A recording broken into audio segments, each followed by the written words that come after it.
한 목소리로 1절부터 6절까지 한 목소리로 봉독하겠습니다.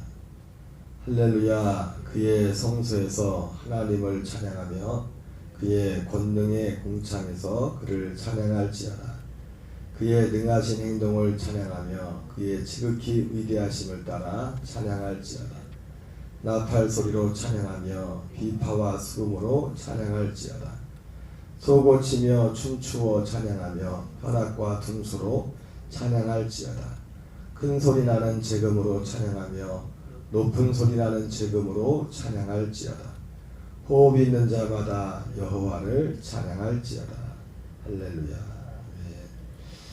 할렐루야. 오늘은 시편 150편 1절부터 6절까지 본문의 말씀을 중심으로 호흡 있는 자마다 여호와를 찬양할지어다. 호흡 있는 자마다 여호와를 찬양할지어다라는 제목으로 하나님의 말씀을 전하겠습니다. 오늘 시편 150편은 시편의 마지막 장이죠. 그 앞에 있었던 몇 장과 관련해서 오늘 시편 150편은 하나님을 찬양함에 대한 말씀의 마지막입니다. 그래서 말씀의 결론은 오늘 시편의 마지막 결론은 호흡 있는 자마다 여호와를 찬양할지어다. 이렇게 오늘 시편 50편이 마지막에 이렇게 끝나고 있습니다. 이 시편 150편을 이렇게 보면서 문득 시편의 시작이 되었던 시편 1편이 떠올랐습니다.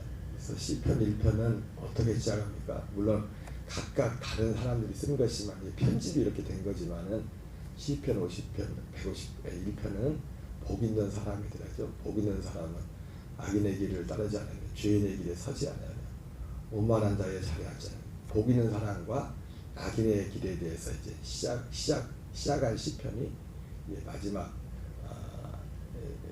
150편에서는 호흡 있는 자마다 여호와를 찬양할지어다 이렇게 말씀하고 있습니다.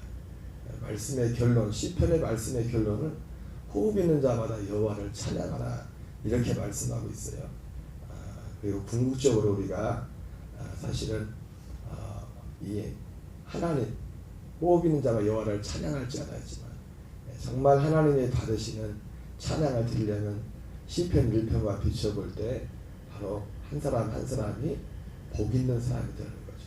호흡 있는 자마다 여호와를 찬양하라는 것은 복 있는 사람이 되는 겁니다. 복 있는 사람, 복 있는 사람. 진짜 성경이 말하는 그 복. 사실 성경이 말하는 진짜 복은 팔복입니다. 팔복. 그리고 우리가 생각하는 일반적인 그 복은 팔복에 그냥 따라오는 더해지는 것이고 우리가 궁극적으로 추구하는 것도 그런 것이죠. 우리 시편 150편을 1절 6절까지 하나님이 오늘 호흡 있는 자 여호와를 찬양하라는 그 내용의 상세한 내용에 대해서 잠깐 살펴보겠습니다.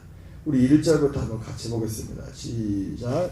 할렐루야. 그의 성소에서 하나님을 찬양하며 스펠링이 좀 틀리네요. 그의 권능의 궁창에서 그를 찬양할지어다. 1절에서는 그의 성소에서 어디에서 하나님을 찬양할 것이냐 이렇게 말하고 있는데 물론 여기 보여 의미를 여러 가지 부여할 수 있겠지만 그의 성소에서 하나님을 찬양하며 그의 권능의 궁창에서 그를 찬양할지어다. 여러 가지 의미를 부여할 수 있겠지만 지금 여기서 1차적으로 1절에서 나오는 거 보니까 어디에서죠. 어디에나 있든지 어디서나 지금 어느 장소를 말하고 있죠. 그렇죠? 그의 성소에서 그의 권능의 궁창에서 이렇게 말하고 있습니다. 그래서 어디에서나 이거를 뭐 여러 가지로 말할 수 있겠지만은 1절에서 호흡 있는 자마다 여호와, 이제 호흡 있는 자마다 여호와를 찬양하라는 이 문장에 이 모든 게 다 걸리는 거예요. 이 호흡 있는 자마다 여호와를 찬양하라 그랬는데 어디에서 1절에서는 어디에서 그분을 찬양하라 이거죠. 어디에서? 어디에서나 특별한 특별한 호흡 있는 모든 자는 여호와를 찬양하라고 했는데 그 모든 자들은 어디에서나 그 모든 자들이 그들이 처해 있는 상황과 환경은 다 다르겠죠. 그죠? 육신을 입고서 오늘 여기서는 물론 상징적으로 두 군데를 이렇게 표현하고 있지만은 그의 성소에서 그의 권능의 궁창에서 그를 찬양할지어다 이렇게 말하고 있지만은 이 두 장소는 모든 것을 그냥 상징적으로 했다고 볼 수 있어요. 모든 자는, 그리고 어디서나, 모든 자는 어디서나.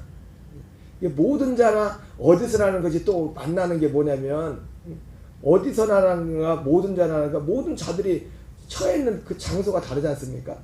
장소라는 것은 또 그리고 특별히 어떤 물리적인 뭐 대한민국, 뭐 미국, 일본 그런 뭐 녹동, 뭐 서울 뭐 이런 장소에서 이렇게 있지만, 그런 어떤 물리적인 그런 환경 그 장소가 되겠지만은, 그 사람이 처해 있는 삶의 상황도 그 장소가 되는 거죠. 어디에서나라는 거 할 때는 물리적인 우리가 몸으로 가는 어떤, 내가 녹동에서 공을 간다, 어디 뭐 벌교를 간다, 이런 어떤 장소적인 의미도 되겠지만은, 그 어디에서라는 것은 그 사람이 처해 있는 환경이죠.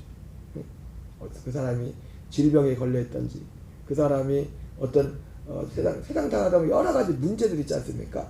그런 문제들 가운데, 어쨌든 어디에서나 모든 사람, 호흡 있는 자는 모든 사람이라는 것은, 그러니까 이 말 속에는 하나님을 찬양함에 있어서 걸릴 사람이 아무도 없다는 거예요. 걸릴 사람이. 실제로 하나님을 찬양한다는 것이 우리가 실제도 보지만은, 인생이 세상적으로 어떻게 저 사람이 하나님을 찬양할까 하는 사람은 하나님을 찬양하는 사람이 있고, 모든 것이 하나님의 은총을 세상적으로 봤을 때 모든 것이 다 갖춰졌음에도 불구하고 하나님 앞에 찬양하지도 못하고 감사하지 못하고, 로마서 1장에 나오는 것처럼 그런 사람들도 있죠. 그죠? 근데 그런 것으로 볼 때 이 하나님을 찬양함에 있어서 세상적인 기준으로 뭔가가 하자가 세상적인 기준 때문에 하나님을 찬양하지 못할 사람은 아무도 없다는 겁니다. 어쨌든 오늘 시편 150편에서는 결론이 호흡 있는 자마다 여호와를 찬양할지어다. 모든 사람들, 그 모든 사람이란 것은 여러 종류의 사람들이지만 그 사람이 처해 있는 상황, 여러 상황, 그 상황이 어떤 상황이든지 간에, 어떤 상황이든지 간에, 어떤 곳에 있든지 하나님을 찬양하지 못할 사람은 아무도 없다. 하나님은 그 사람을 통해서 찬양을 받으시기 원하시고, 실제로 그런 일들이 있지 않습니까? 방금 말씀인 것처럼 전혀 저 사람은 하나님 앞에 감사할 수 없는 사람입니다. 저도 이렇게 보면 주변에 얼마나 많은 사람을 만나지 않지만 보면은 인생사에서도 정말 감사하지 못할 사람과 감사하는 사람이 있고, 저 사람은 감사할 게 많이 있음에도 불구하고 감사하지 않는 사람이 있어요. 그 차이가 무엇일까요? 어쨌든 1절에서는 그렇게 말씀하고 있고, 2절을 같이 읽겠습니다. 시작. 그의 능하신 행동을 찬양하며 그의 지극히 위대하심을 따라 찬양할지어다. 1절에서는 어디에서 그분을 찬양할 것인가? 하나님을 찬양하지 못할 것은 아무것도 없습니다. 사도 바울은 감옥에 갇혀서도 하나님을 찬양했는데, 그것도 자기가 잘못한 것도 아니고 하나님의 일을 하다가 억울하게 옥에 갇혔는데도 거기서도 하나님을 찬양하고 감사했다고 했습니다. 그러니까 이게 나는 이래가지고 이래서 하나님을 찬양할 게 어딨냐? 그 아무리 말해, 그거는 하나님 앞에 나중에 갔을 땐 이유가 안 돼요. 어떤 사람들이 교회를 다니다가 여러 이러저런 이유로 교회를 멀리 하시는 분들 있죠. 그 자기들 볼 때는 그럴듯하지만 하나님 앞에 갔을 때는 우리가 하나님 앞에 다 입을 다문다고 했어요. 할 말이 없어요. 하나님 앞에 가면은 할 말이 없어요. 할 말이. 2절에서는 사실 이 내용은 굉장히 중요하죠. 그의 능하신 행동을 찬양하며 그의 지극히 위대하심을 따라 찬양할지어다. 이렇게 말했어요. 무엇을 찬양할 것인가? 무엇을 찬양할 것인가도 되겠지만은 사실은 방금 말했던 것처럼 무엇 때문에 그분을 찬양하는, 여러분 하나님 앞에 감사하고 하나님 앞에 찬양하는 사람은 어떤 이유가 있지 않습니까? 그럼 우리가 예수님을 믿는 거는 덮어놓고 믿는 게 아니에요. 무조건 그 초대교회 교회를 세우고 하나님이 세워서 하나님의 지금까지 하나님이 일하신 수많은 사람들 있지 않습니까? 하나님의 믿음의 사람. 그 사람들이 무식한 사람들이 아니에요. 그 사람들이 뭐 무식해가지고 막 그 다른 사람들 막 죄 짓고 살고 싶고 다 사는데 그 사람들은 그 시간을 죄에 들이지 않고 스스로 알아서 고난의 길을 갔던 그 사람들이 뭐 몰라서 무식해가지고 그 길을 갔습니까? 그 사람들은요, 그 사람들은 남들이 보지 못한 걸 봤기 때문에 그렇게 간 거예요. 여러분, 제가 항상 말씀드리지만요, 사람은요 한 사람도 빠짐없이, 이건 한 사람도 예의가 없어요. 자기가 진짜 좋다는 것에 모든 걸 걸어요. 누가 시켜서 하는 게 아니라. 자기가 본 만큼 자기가 소중하다고 생각하는 것을 위해서, 제가 자주 말씀드렸잖아요. 1000만원짜리 시계 가지고 있던 사람이 어떤 애 와서 1억짜리 시계 주면, 야, 이거 바꿀래? 그러면 고민 없어요. 우리가 예를 들자면 1000만원짜리 얼마나 좋은 겁니까? 비싼 겁니까? 근데 그런 시계도 보지도 못했지만 1억짜리를 딱 보여주는 순간에 두 번 생각할 것도 없어요. 어떤 사람을 갖다, 그죠? 어떤 사람은 그냥, 어떤 사람, 저를 포함해서 어떤 사람이 와서 그냥 준다고 해보세요. 이건 전혀 문제가 없는 거야. 이게 뭐 뇌물도 아니고, 이게 뭐 어떤 잘못된 뭐 작물도 아니고, 전혀 그냥 주는 선물인데 순수하게 1000만원짜리 시계 사고 내가 1억짜리 시계 줄 테니까 바꿉시다면 안 바꿀 사람 있을까요? 아무도 없어요. 아무도 없어. 한 사람도. 사람은 자기가 소중하다고 생각해요. 소중하다는 거 뭡니까? 가치거든요. 이 가치라는 것도 뭐예요? 자기가 본 거예요. 그 가치를 본 거라고. 가치를. 무엇이 가치 있는 건가를 본 거라고요. 그 가치를 모르면 뭐예요? 예를 들어 또 그러겠죠.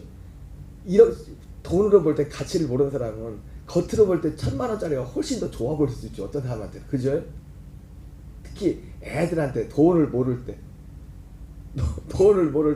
이게 항상 사람이 언제부터 문제가 생기냐면 돈 맛을 보면서부터 문제가 생겨요. 돈 맛을 보면은 애기들도 돈을 모를 때하고 돈을 알기 시작하면 그때부터 문제가 생기는 거예요. 모든 게 기준이 다 그게 돼버려요. 그게 돼. 어떤 사람에게는 1000만원짜리가 1억짜리보다 더 소중하게 보였어. 모르는 사람. 진짜는 1억짜리가 훨씬. 이게 사실은 우리가 물리적인 세상에서는 당연히 다 1억짜리를 선택하겠지만은, 이 신앙이라는 믿음의 세계 사람들이 다 1억짜리를 선택하는 것도 아니에요. 오히려 1000만원짜리를 선택하는 사람도 훨씬 더 많죠. 왜? 모르니까 그 가치. 특별히 오늘 시편 150편에서 여호와를 호흡 있는 모든 자는 여호와를 찬양할지다 했는데, 그 찬양함에서도 정말 중요한 핵심이 뭐냐면, 아까 첫째는 뭐 어디에서든지였지만 그 어디에서든지라도 하나님을 찬양할 수 있는, 어떤 환경에서도 하나님을 찬양할 수 있는 그 이유는 뭐냐면 2절 이걸 아는 사람, 그의 능하신 행동, 그의 지극히 위대하심을 따라 찬양할지어다. 방금 할 때 2절은 그 목적이 되기도 하지만, 찬양하는 목적, 그 하나님을 찬양하는 목적이 되기도 하지만 이유가 되기도 하고, 목적이면서도 이유입니다. 이유. 그의 능하신 행동을 아는 사람, 그의 지극히 위대하심을 아는 사람. 여러분, 결론적인 말씀 같지만 그의 능하신 행동, 그의 지극히 위대하심, 그분의 일하심은 1차적으로 우리가 볼 때는 신명기에 나오는 것처럼, 29장에 나오는 것처럼 하나님이 이스라엘 백성들이 행한 것처럼 큰 기사와 능력과 표적 같은, 실제로 이스라엘 백성들한테 물리적인 큰 능력을 행했지 않습니까? 능력을. 그런 일들을 시작해서 진짜. 근데 하나님의 능력은, 그 능하신 행동, 정말 그분의 능하신 행동은요, 하나님의 능하신 행동과 그분의 위대하심은 어떤 기도를 해서 어떤 큰 능력을 경험해서도 할 수 있겠지만은, 그것보다 더 큰 게 뭐냐면, 진짜 하나님의 위대하심과 그 능력은 하나님의 말씀을 통해서 알게 되는 거예요. 말씀을 통해서. 그래서 그걸 모세가 뭐라 했어요? 이스라엘 백성들한테 하나님이 큰 표적과 기사와 능력, 얘야, 너네들 다른 민족, 어떤 민족 외에 너희들 같이 내가 이렇게 큰 기사와 표적과 능력을 행한 민족이 있었더냐? 그러죠. 혼자 그걸 경험한 게 아니라 200만 명이 동시에 출애굽의 그 과정과 10가지 재앙에 떨어진 그 기적을 경험했고 홍해를 건너는 기적을 경험했고 40년 동안 광야를 걸으면서 40년 동안 하나님이 먹을 것과 입을 것을 입히시고 먹으셨다니까요. 신발이 떨어지지 않고 40년을 거기 뭐 신발공에서 나이키 회사가 있는 것도 아니고 아무것도 거기를 가면서 우리가 상상하지 못한 그런 하나님의 능력을 경험했다고요. 근데 그들을 향해서 모세가 뭐라 합니까? 그러나 너희들에게는 보는 눈과 듣는 눈과 깨닫는 마음을 허락지 않았다. 바로 보는 눈, 하나님이 위대하신, 하나님이 하시는 진짜 그 일은 뭐냐면 보는 눈, 듣는 눈, 깨닫는 일. 그 일을 통해서 진짜 하나님 일을 하는 거예요. 진짜 하나님. 그분의 능하신 행동, 그분의 위대하신, 그분의 하는 일. 제가 몇 주 전에 주일날도 설교 중에 지난주인가 설교 중에 그런 말씀했죠. 하나님의 일에 대해서 부르심에 관련해서 하나님이 그 부르심 가운데 부르심이 바로 하나님의 일이라고 하나님의 위대한 하나님이 우리가 생각하는 엄청난 그런 모든 일을 하는 목적도 뭐냐면 그 부르심 하나를 위해서 하는 부르심 하나. 그 부르심이 뭐였습니까? 그 부르심이 미리 정한 거랬죠. 창세전에 우리를 그 아들의 형상을 본받게 미리 정한 거. 세상을 만들기 전에 하나님이 그 위대하신 하나님께서 말씀으로 세상을 창조한 목적도 뭐예요? 그 미리 정하신 그거를 행하려고 이걸 만든 거예요. 이 우리가 생각하는 그 물리적인 걸 다 만드신 거라고 환경들을. 그러니까 결국 그분의 능하신 행동. 그래서 로마서 8장 19절 30절에 그 부르심에 대해서 말씀하잖아요. 그러면서 그 부르심의 끝은 이탈이 뭡니까? 부르심의 열매는 뭐라고 했어요? 우리를 그 아들의 형상을 본받는 자로 로마서 8장 29절 형상을 본받는 자로 세우는 것이라 이렇게 되어 있지만은 그의 형상을 본받는 자로 세웠다는 것과 똑같은 의미가 로마서 8장 29절 30절에서만 놓고 볼 때는 그의 형상을 본받는 자로 세웠다 했을 때 그 세웠다는 그 세워진 것과 똑같은 의미가 뭐냐면 로마서 8장 30절에 영원롭게 했다는 거예요. 로마서 8장 13절 표현을 말하면 성령의 처음 익은 열매를 받았다.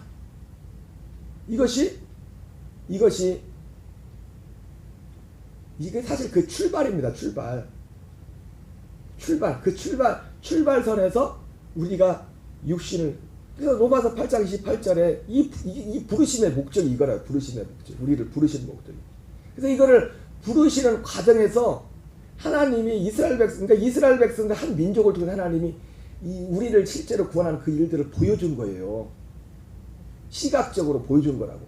이스라엘 백성에게서는 실제 육신적으로 그런 경험들을 그 과정을 갖지만 이스라엘 백성들이 걸어가는 그런 모든 과정 하나하나가 그래서 제가 지지난주에는 그래서 같은 맥락으로 말씀했지 않습니까? 간증과 감사의 공동체라고 하면서 이스라엘 백성들이 감사의 그 원인의 간증. 그 간증이 뭐였습니까? 공통적인 간증이 있었죠. 출애굽 세상에 있던 그들을 교회로 이끌어 주시고 교회로 이끌어서 광야는 교회라고 했어요. 교회로 이끌어서 왜 교회를 이끕니까? 예. 여러 가지 일들 하지만 결국 거기서 교회에서 만나야 되는 건 뭐예요? 하나님의 말씀을 만나야 돼요. 그 말씀이 뭡니까? 제가 그래서 지지난주에 설교하면서 그런 말씀했잖아요. 하나님이 일하시면 그래서 하나님은 God work for 하나님을 사랑하는 자 곧 뜻대로 부르심을 입은 자들에게 모든 것이 합력하여 선을 이룬다고 했을 때 그 영어 번역을 뭐라고 했냐면 하나님이 모든 것 모든 것 이 일을 이루기 위해서 하나님이 일하고 계시다. 하나님이 일하고 계시다.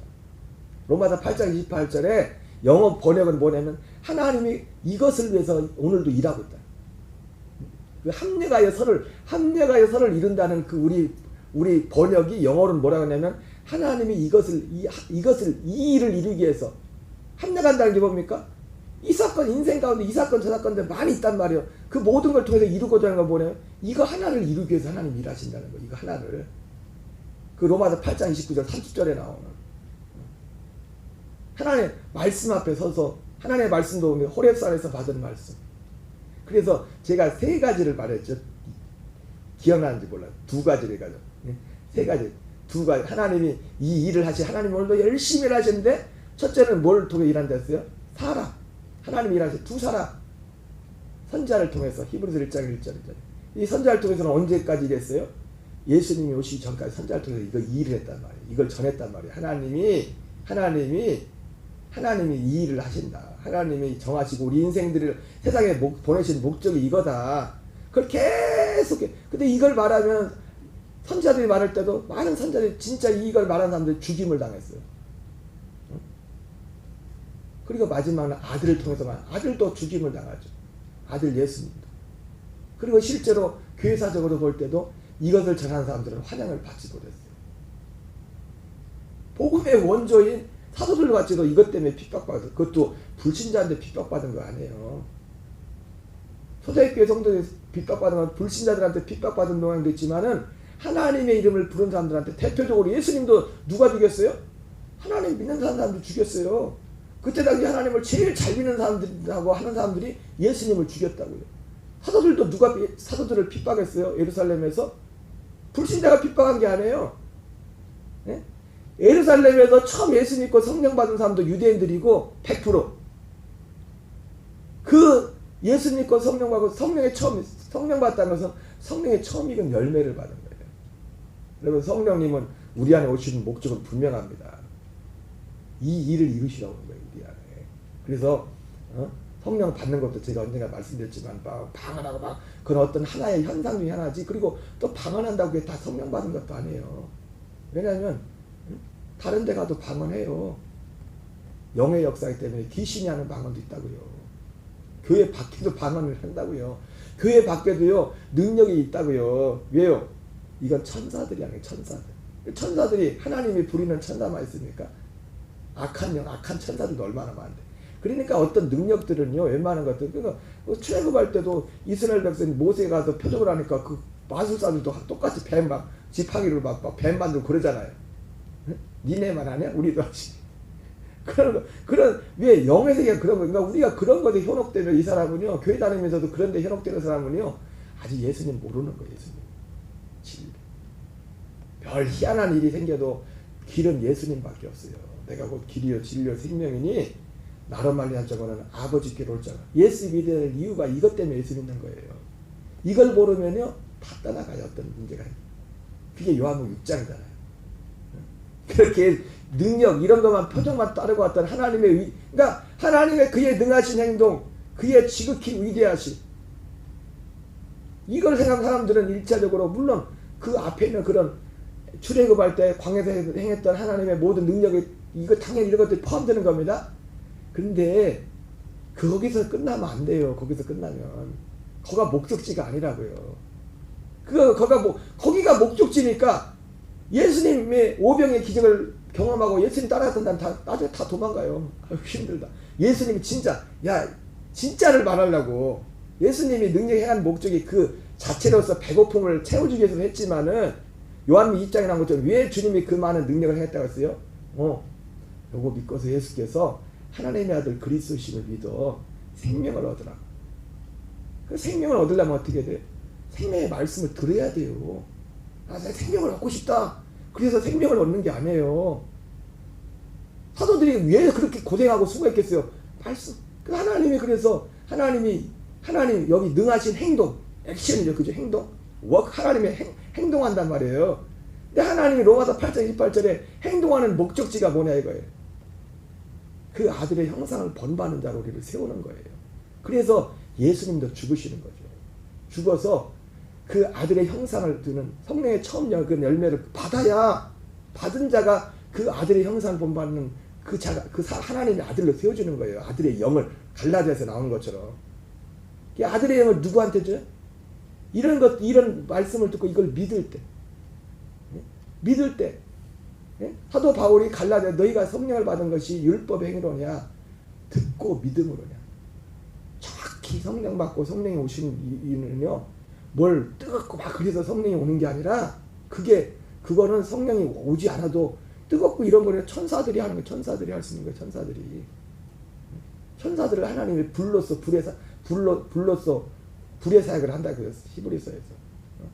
우리가 궁극적으로 물론 하나님이 하는 거지만은 그 우리가 경험하는 많은 일들 가운데는 천사들을 통해서 일하신다고요. 여러분 대통령이 뭐라고 여기까지 오겠어요. 뭐 일할 때 말 한마디 하면 되지. 군수가 뭐 할 때 여기까지 오냐?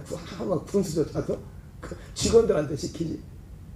우리 어떤 물리적인 일들과 관련된 모든 것은 그래도 이제는 그건 우리는 군수가 했다고 하죠. 네, 군수가 말해서 했으니까 그죠? 네? 우리 집사님이 아연이한테 저기 아무개 이모한테 이것도 갖다 주고 하라 그러면은 아연이가 갖다 주고 왔어. 그러면 그거 보고서 받은 사람이 아연이한테 아연아 고마워. 아연이한테도 수고했다고 하겠지만 누구한테 고마웠다고 해요? 가기는 아연이 가서 줬지만 주긴 누가 준 거예요? 집사님이 준 거죠. 집사님이. 그런 거예요. 그런 거.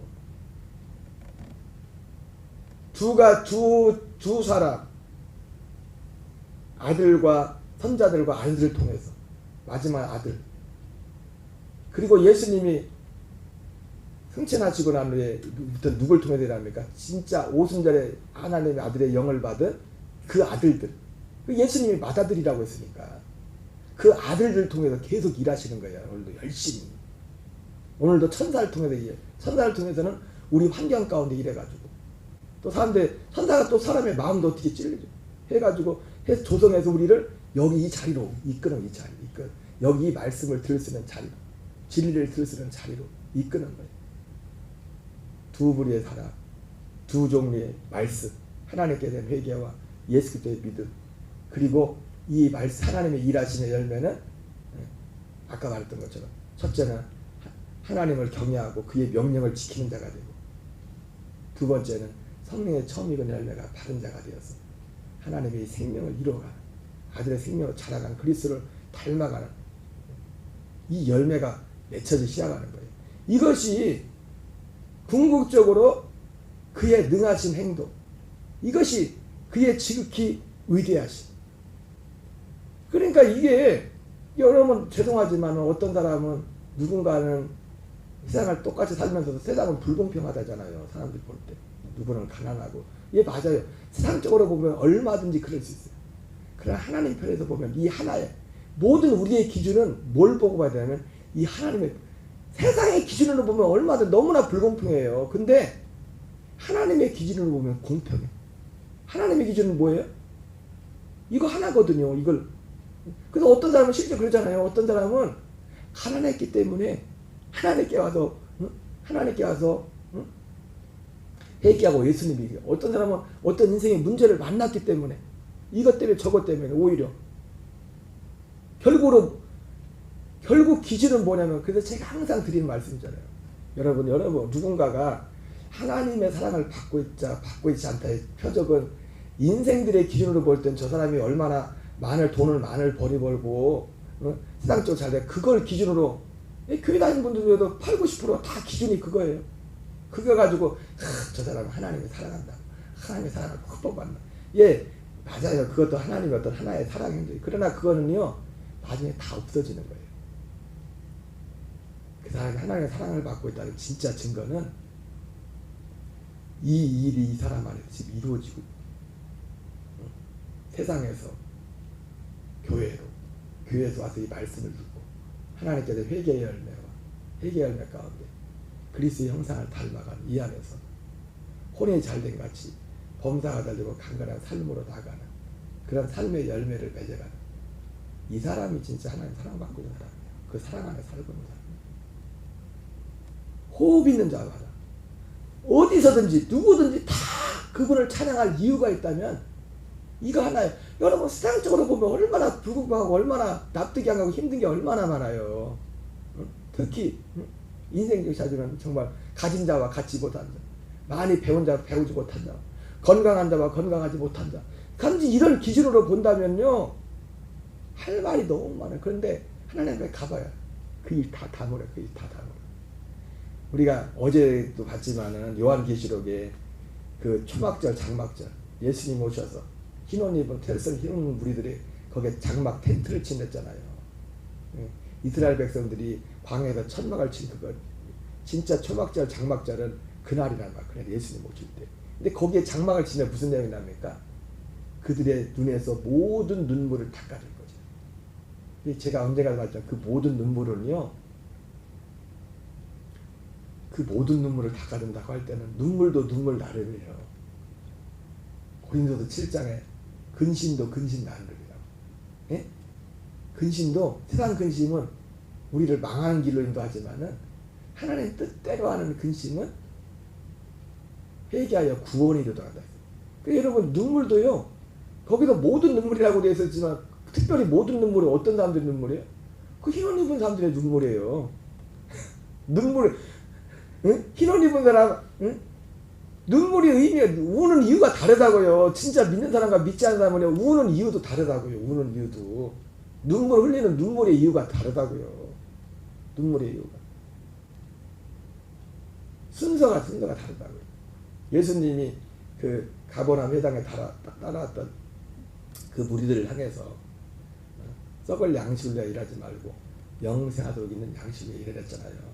그러니까 그분의 능하신 행동은 결국 뭐냐면 이 영생하도록 있는 양식,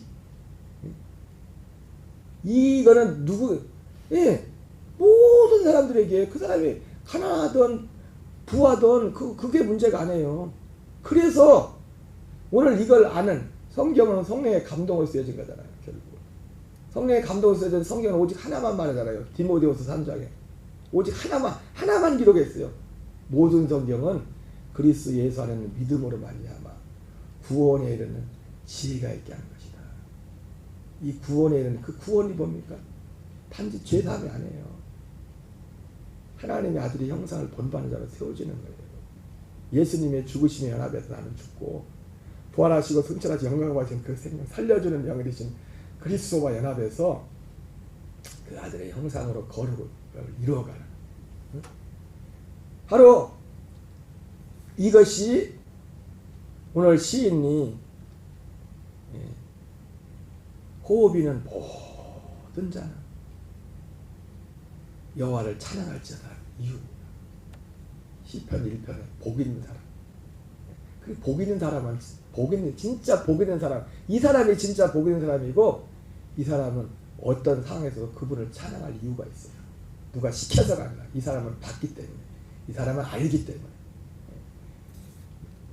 마지막 읽고 마칠게요. 그러면서 3절부터 5절까지는 이렇게 찬양하라고 하죠. 이렇게 같이 있습니다. 시작. 나팔 소리로 찬양하며 비파 스금으로 찬양할지어다. 소고치며 춤추어 찬양하며 현악과 퉁수로 찬양할지어다. 큰 소리라는 재금으로 찬양하며 높은 소리라는 재금으로 찬양할지어다. 모든 걸 동원해서, 이거죠. 3절부터 모든 걸 동원해서 호흡 있는 자는 여호와를 찬양할지어다. 그러면서 결국은 왜요? 2절이 기절. 그분의 하신, 그분과 그분의 하신 일을 아는 자는 덮어놓고 찬양하는 게 아닙니다. 제가 이 새벽에 이렇게 좀 길었지만 이렇게 하는 것도 이유 없이 하는 게 아니에요. 부족하지만 이런 걸 봤기 때문에, 좀 알기 때문에. 그래서 이 새벽에 나와서 이걸 전하는 것이고, 그분을 찬양하는 목적도, 기도의 결국 목적도 이 모든 것이 합력하여 우리가 이것을 이뤄가는 교회를 세우시는 목적도 또한 그것입니다.